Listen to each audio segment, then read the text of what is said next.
So this is chapter 1. It's called Zing. If Evan had known what would be hidden in his shoebox later that day, he might not have minded decorating it so much. But for now, he stared at the box in disgust. He hated projects like this. Cutting projects, gluing projects, projects with scissors and paper and markers and tape. Why did he have to decorate the shoebox anyway? "Can I have that?" asked Jessie on her way back to her desk group. She pointed at the ruler on Evan's desk. In her hand, she held her box. All 4 sides and the top of the box were covered in red construction paper, and the slot on top was outlined with a perfectly measured, crinkle-cut rectangle of white paper.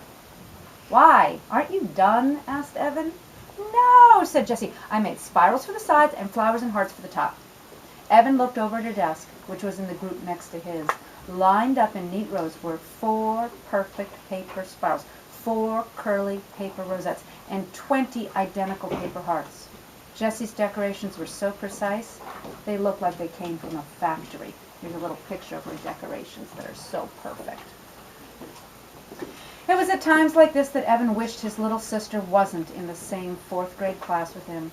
Jessie was good at math and writing and science and just about everything that counted in school. Why did she have to be so smart? Evan slumped a little in his seat. "Go ahead, take it." Jessie reached for the ruler, then said, "That's sloppy. You should cut the paper so it's even. You want me to do it?" "No, I don't want your help, Miss Perfect." Jessie shrugged. "Suit yourself." Then she went back to her seat.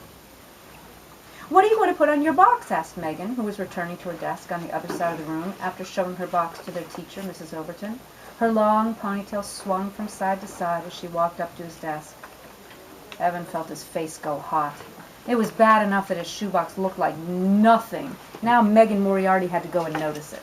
"I don't know," he said. "I don't like flowers and hearts and things."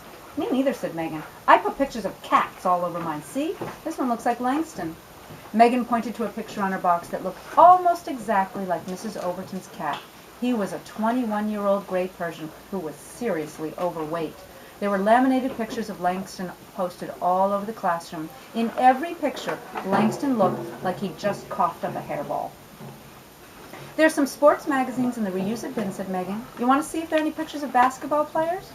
"No, well, I guess," said Evan, embarrassed that he got tongue-tied. Whenever he talked to Megan, he got a strange spinning feeling in his stomach, and it was getting worse every day.